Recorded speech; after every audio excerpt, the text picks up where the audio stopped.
You know, for over 400 years, one play has pretty much defined the very idea of tragedy. It's a ghost story, it's a detective story, and it's a bloody tale of revenge that has absolutely captivated the world. So, what is it about a 400-year-old story about a Danish prince that feels so immediate, so modern?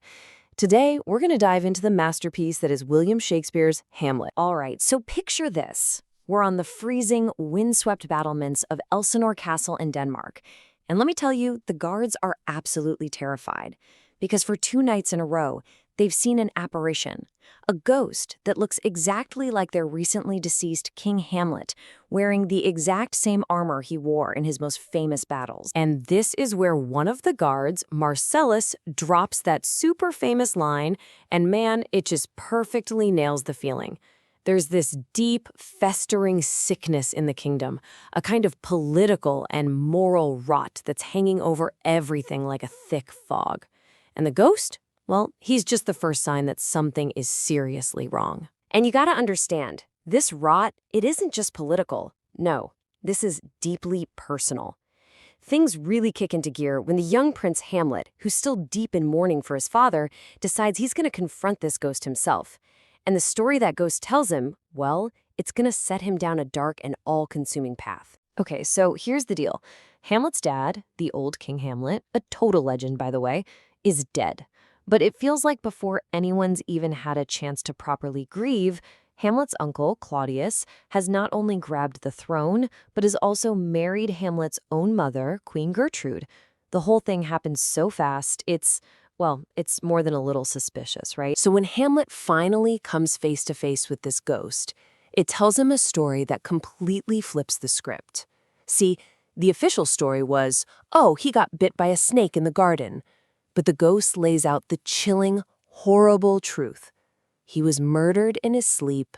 Poison was poured into his ear by the very man who now wears his crown and sleeps with his wife, his own brother, Claudius. So you can imagine this changes everything. All that grief Hamlet was feeling, it just morphs into this burning, fiery need for justice.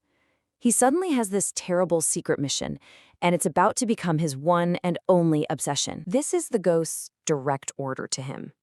This line right here is basically the engine that drives the entire play forward. Hamlet is now bound by duty, by love, to avenge his father. But think about it. How on earth is a prince supposed to prove that a sitting king is a murderer? Hamlet's answer is to stage a performance, a really dangerous one.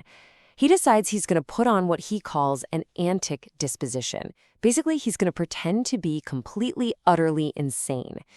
The logic here is that if the court just writes him off as a lunatic, he can basically float around them like a ghost himself, watching the king, searching for proof without anyone ever guessing his real mission. And you know what? His act is really convincing. Pretty much everyone, even the woman he loves, Ophelia, they all buy it. They think he's lost his mind. But the king's top advisor, this guy Polonius, he notices something's a little off. He feels like behind all the crazy talk and bizarre behavior, there's some kind of logic, a method to the madness. But carrying this weight, this mission, it really starts to take a toll on him. And this brings us to probably the most famous moment in all of literature, where Hamlet's fake madness starts to feel an awful lot like real despair. He's so completely overwhelmed by it all that he asked himself the ultimate question. Is it better to exist and suffer or not exist at all? Now, this isn't just a simple question about suicide. It's way deeper. It's this profound philosophical wrestling match he's having with himself. He's weighing the pain of living against the absolute terror of what might come after death.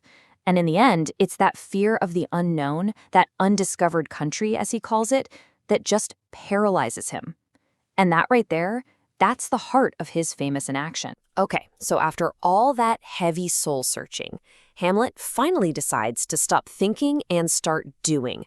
He comes up with this plan that is both brilliant and, honestly, super risky to get the proof he so desperately needs. And what's his weapon of choice? A theater troupe. Yeah, when a bunch of traveling actors just happen to show up at the castle, a light bulb goes off for Hamlet. He realizes, hey, I can't just point a finger at the king, but maybe art, maybe a play can lure the truth out into the open. He calls the whole scheme the mousetrap, and the genius of it is just how simple it is. He gets the actors to put on a play for the entire court.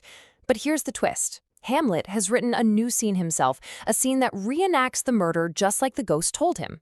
The stage is basically his little experiment, and Claudius's reaction? That's the only data he needs. And oh boy, does it work. The second the actor on stage mimics the murder, pouring poison into the ear of the player king, Claudius just loses it. He leaps to his feet, starts screaming for light, and storms out of the hall. Bam. In that one moment, his guilt is on full display for Hamlet to see. The mousetrap just snaps shut. But this huge win for Hamlet is also what sends the whole story spiraling into tragedy. So right after the play, Hamlet goes to confront his mother, Gertrude. He hears a noise behind a tapestry, and thinking it's Claudius spying on them, he just whips out his sword and stabs right through it. But it's not the king. It's that nosy advisor, Polonius.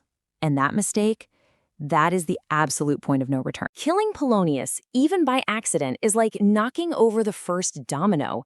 It sets off this horrific chain reaction of death and disaster that's going to take down the entire Danish court. And the fallout is just immediate and catastrophic. First, the murder sends Polonius's daughter, Ophelia, into this heartbreaking spiral of madness, and she ends up drowning. That, in turn, brings her brother Laertes storming back from France, breathing fire and wanting revenge for his father and his sister. And of course, Claudius, who is a master manipulator, sees his chance. He points all of Laertes' rage right at Hamlet. Okay, the final scene, it's just a masterclass in complete and total devastation. The plan is a rigged fencing match, but it goes wrong in almost every way imaginable. Queen Gertrude accidentally drinks a cup of poisoned wine that was meant for Hamlet. Laertes manages to wound Hamlet with a poisoned sword, but then in the scuffle, they swap swords. Now Hamlet has the poisoned blade, and he wounds Laertes back.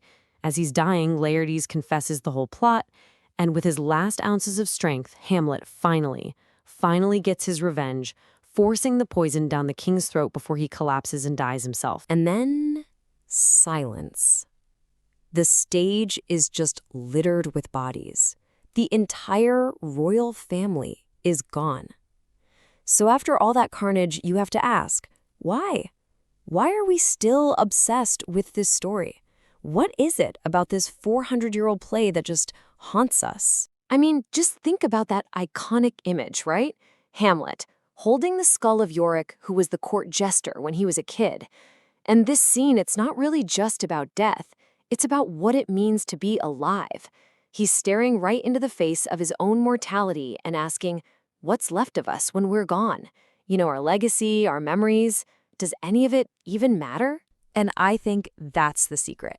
That's why this play has lasted for so long. It doesn't hand us easy answers. Instead, it hits us with these huge, inescapable questions. Is revenge ever really right? What's the difference between how things seem and how they really are? Where's the line between sanity and madness? See? These are our questions, not just some Danish princes from 400 years ago. So in the end, after all the ghosts and plots and death, we're just left with him, Hamlet. So who is he? A noble hero? A cold-blooded killer? A brilliant mind just trapped by his own thoughts? There's no easy answer. There's no one label that fits. And that mystery, that incredible, haunting complexity, that's why, even after 4 centuries, we're all still trying to figure out who Hamlet really is.